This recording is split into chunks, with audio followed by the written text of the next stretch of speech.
Hello bachcho, let's read the question. Question says that integrate the function having the limit is 0 to pi by 2 cos square x dx upon cos square x plus 4 sin square x. Okay, discuss करते हैं। तो यहाँ पे इस question को करने के लिए की कॉन्सेप्ट क्या ही हो जाएगा? क्वेश्चन का की कॉन्सेप्ट, इस क्वेश्चन को करने के लिए क्या यूज करेंगे? Substitution method. Substitution method. Okay, अब इस बेसिस पर अगर इस क्वेश्चन को सॉल्व करें तो हमारे पास I is equal to question में दिया है 0 से लेकर के पाई बाई 2 तक cos square x dx upon cos square x plus 4 sine square x. ये वैल्यू दिया हुआ है, तो सबसे पहले क्या करेंगे, साइन स्क्वायर एक्स को कन्वर्ट कर देंगे किस में?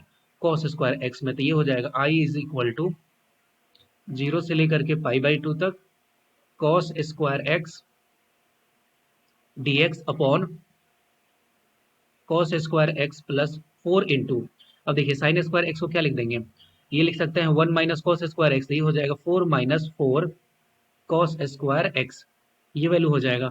अब यहाँ से हम लोग आई इज इक्वल टू क्या लिख सकते हैं, आई इज इक्वल टू हो जाएगा 0 से लेकर के पाई बाई 2 तक कॉस स्क्वायर एक्स dx और अपॉन में क्या होगा, देखिए कॉस स्क्वायर एक्स, इसको डायरेक्ट लिख सकते हैं 4 minus 3 cos square x.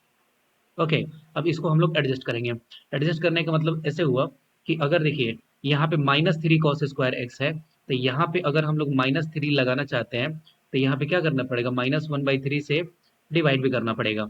Okay, और यहाँ पे देखिए 4 है तो यहाँ पे 4 हम लोग ऐड कर देंगे। अब यहाँ पे 4 ऐड किए हैं तो यहाँ पे सब्सट्रैक्ट भी करना पड़ेगा। तो ये -1/3 से अगर मल्टीप्लाई भी करेंगे तो ये प्लस में हो जाएगा 1/3।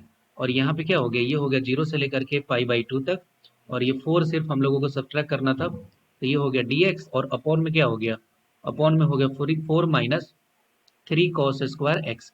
ओके, अब यहाँ से हम लोग अब इजिली क्वेश्चन को सॉल्व कर सकते हैं। अब यहाँ पे देखिए न्यूमरेटर इन्वर्टर दोनों है, 4 minus 3 cos square x cancel होकर के क्या बचेगा 1। तो ये हो जाएगा आई इज इक्वल टू -1/3, और ये 1 का इंटीग्रेशन करेंगे तो सिर्फ आएगा x, और यहाँ पे अपर लिमिट क्या है पाई बाई 2, लोअर लिमिट है 0, प्लस ये हो गया 1/3।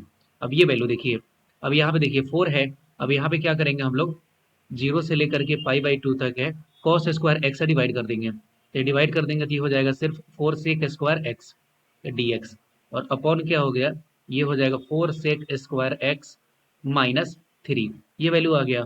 अब सेक स्क्वायर एक्स को कन्वर्ट कर देंगे 1 प्लस टेन स्क्वायर एक्स में, तो ये वैल्यू हो जाएगा आई इज इक्वल टू -1/3, और x का अगर लिमिट पुट करेंगे तो ये हो जाएगा पाई बाई 2 माइनस 0 प्लस 1/3, और यहाँ पे लिमिट क्या है 0 से लेकर के पाई बाई 2 तक, 0 से लेकर के पाई बाई 2 तक। अब देखिए ये 4 सेक स्क्वायर एक्स dx है, 4 सेक स्क्वायर एक्स dx है, और अपॉन में क्या हो जाएगा, अपॉन में अगर हम लोग सेक स्क्वायर एक्स को 1 प्लस टेन स्क्वायर एक्स लिख देंगे तो ये वैल्यू हो जाएगा क्या, 4 plus 4 ten square x, 4 plus 4 ten square x, और यहाँ पे माइनस में है 3, तो देखिए 4 माइनस 3 1 हो गया, तो 1 प्लस 4 टेन स्क्वायर एक्स हो गया। अब यहाँ से हम लोग क्या करेंगे, 2 टेन एक्स को ले लेंगे t, 2 tan x is equal to अगर हम लोग टी मान लेते हैं तो ये हो जाएगा 2 sec square x d x is equal to d t, ये वैल्यू आ गया।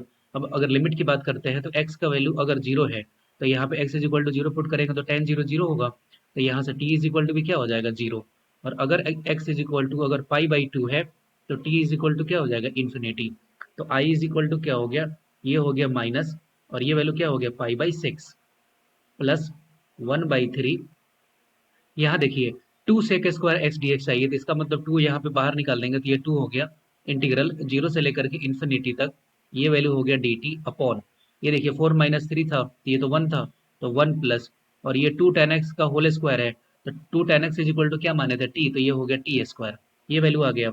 अब यहाँ से आई इज इक्वल टू हो गया -पाई/6 प्लस 2/3, और ये किसका इंटीग्रल है, टेन इनवर्स एक्स का, तो यहाँ पे एक्स ना लेकर के यहाँ पे वेरिएबल क्या है, यहाँ पे टी है, तो यहाँ पे लिख देंगे T, tan inverse T. Okay, और ये वैल्यू हो गया 0 से लेकर के इन्फिनिटी तक, तो आई इज इक्वल टू हो गया -पाई/6 प्लस 2/3, और ये वैल्यू क्या हो गया, टेन इनवर्स इन्फिनिटी किसका वैल्यू होता है, पाई/2 का, -0। ओके, अब देखिए यहाँ से अगर 2 से 2 कैंसिल हो जाएगा तो बचेगा क्या, सिर्फ पाई/3, तो आई इज इक्वल टू हो गया -पाई/6 और प्लस पाई/3। अब यहाँ से I is equal to finally क्या आ गया, पाई बाई सिक्स। ओके, ये हो गया पाई बाई सिक्स। तो आई का वैल्यू फाइनली क्या हो गया? Pi by six is the right answer of this question. I hope you will be understood it well. Best of luck, thank you.